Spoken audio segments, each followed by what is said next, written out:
Every computer system has the concept of an administrator. An administrator, or an admin account, can do anything on that installation and that operating system. Many times people run as an administrator of their system when they don't really need to. This can be both good and bad. When you're running as the administrator, you have a lot of power and flexibility. You're not hindered in trying to go about doing your job. But on the other hand, it means that unwanted changes, or malware, could affect your system in a negative way.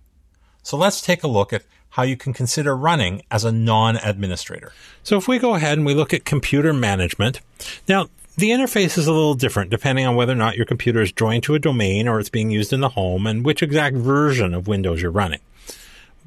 In some version of Windows, and ones that aren't in the domain, you'll see the phrase limited user and administrator. With a domain joined computer, we have a group of users called administrators.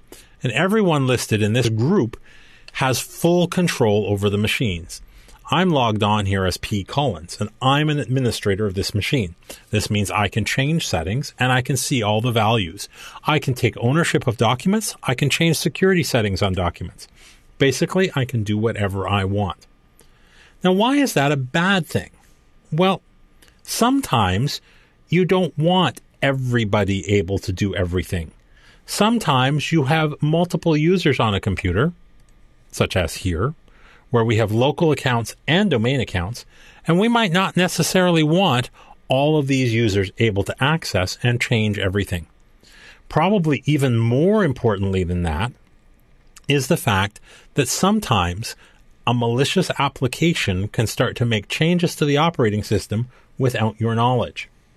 This is one of the ways that malware or viruses get into the system and start doing nasty things like collecting information as spyware or changing things, or in the worst case, even damaging or destroying data. There are some ways to help control and deal with this situation. One that was introduced first in Vista is the idea of user account control. So user account control was an attempt to let you run as an administrator but be notified or prevented from making changes without your previous knowledge.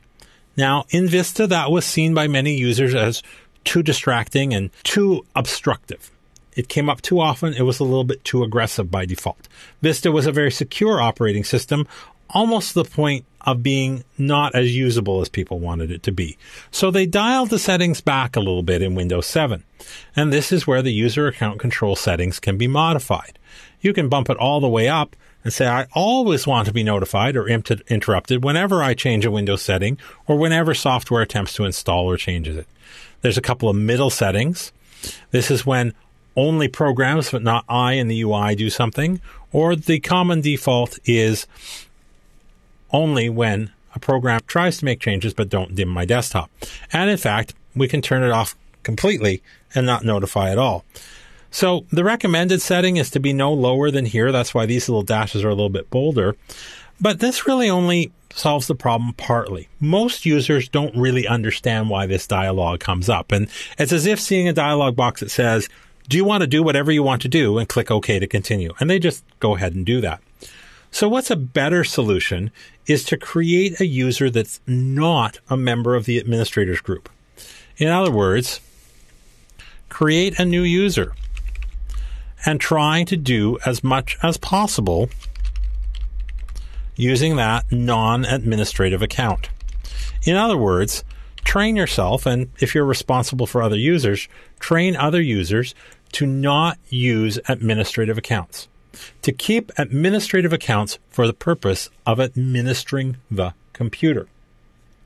So this gives you what's sometimes called a standard user or a limited user. Can still run software. And in fact, in many big organizations, the average user does not have admin rights. But in most smaller organizations and home systems and things like that, people have become accustomed to being able to make any change they want to the computer. We actually, on some of our systems in our own household, the ones that the adults use, we actually have the admin account set up separately, and we operate as non-admins, but the admin account has no password. This has two advantages to us. If we need to make a setting change, we can just log into the admin account, don't even have to worry about remembering what the password is. But without a password, that account can't be used remotely. That means we actually don't have to worry about that account being compromised by some kind of remote attack.